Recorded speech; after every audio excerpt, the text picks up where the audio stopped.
Hello, नमस्ते, नमस्कार, ओला, konnichiwa, बैंजोर, वणक्कम, सत श्री अकाल, राम राम, अस्सलाम वालेकुम और खम्मा घनी।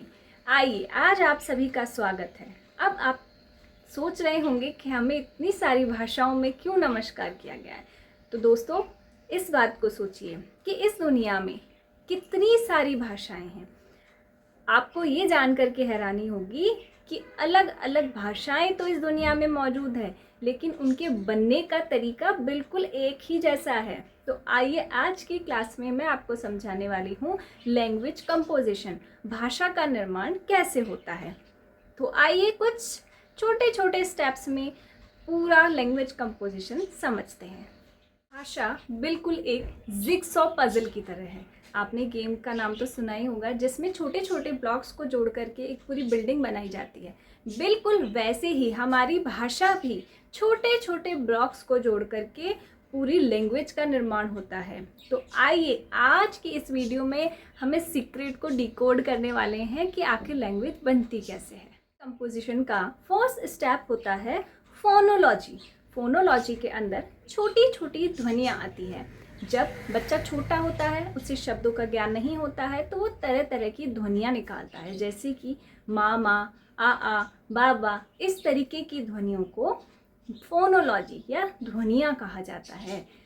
इससे ही आगे चल करके दूसरा स्टेप मोर्फोलॉजी का निर्माण होता है। तो फर्स्ट स्टेप क्या होता है? फोनोलॉजी या ध्वनियाँ। चलते हैं सेकंड स्टेप पर, जिसे कहते हैं मोर्फोलॉजी या फिर शब्दों की बनावट। अब शब्द कैसे बनते हैं? जब हम छोटी छोटी ध्वनियाँ, स्वर, व्यंजन, वर्ण, इन सब चीज़ों को आपस में मिला देते हैं तो उससे एक शब्द का निर्माण होता है, एक वर्ड बनता है।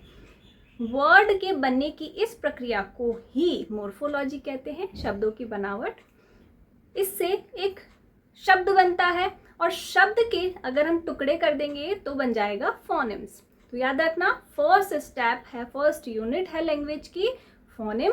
सेकंड, जिससे आपने एक शब्द बनाया है, वो होती है मॉर्फोलॉजी या मॉर्फेम्स भी इसे कहते हैं। चलते हैं थर्ड स्टेप पर, जिसे कहते हैं सिंटैक्स, वाक्य का निर्माण या वाक्य की बनावट। हमने शब्द का निर्माण तो कर लिया है, लेकिन क्या सिर्फ शब्दों के जरिए ही हमारा काम चल जाएगा? क्या हम दूसरे लोगों तक अपनी बात पहुंचा देंगे? नहीं, उसके लिए हमें वाक्य या सेंटेंस की आवश्यकता होगी।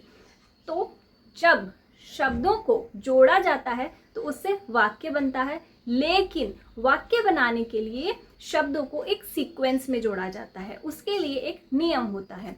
सबसे पहले सब्जेक्ट, फिर ऑब्जेक्ट और फिर वर्ब को जोड़ा जाता है। इसके जरिए बनता है एक सेंटेंस, पर्टिकुलर एक वाक्य बनता है, जिससे आप अपनी बात दूसरों तक सही तरीके से पहुंचा देते हैं। तो ये था हमारा थर्ड स्टेप, जिसे कहा जाता है सिंटैक्स या वाक्य निर्माण।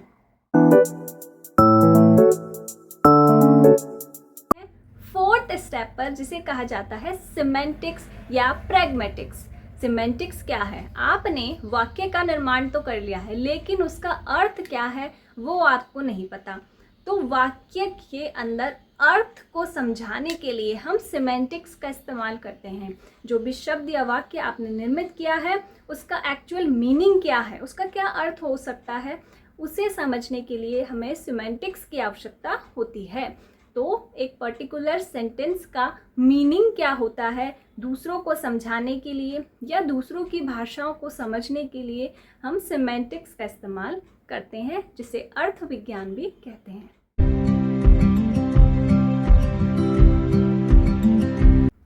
लास्ट स्टेप होता है ग्रामर या व्याकरण, जिसके द्वारा आप वाक्य, उनके अर्थ और उनके भाषा के अंतर्गत निहित उनका जो भी अर्थ है उसको सही तरीके से समझ पाते हैं कि भाषा में जो शब्द हैं उनका क्या अर्थ होता है, उनका विलोम शब्द क्या होता है, उसका पर्यायवाची क्या होता है, उनको किस तरीके से जोड़ा जा सकता है, उनको भूत, भविष्य, वर्तमान यानी कि प्रेजेंट, पास्ट या फ्यूचर में किस तरीके से इस्तेमाल किया जाएगा। तो ये पूरी की पूरी जो फ्रेमवर्क है उसे समझाने के लिए ग्रामर का यूज़ किया जाता है, व्याकरण का इस्तेमाल किया जाता है।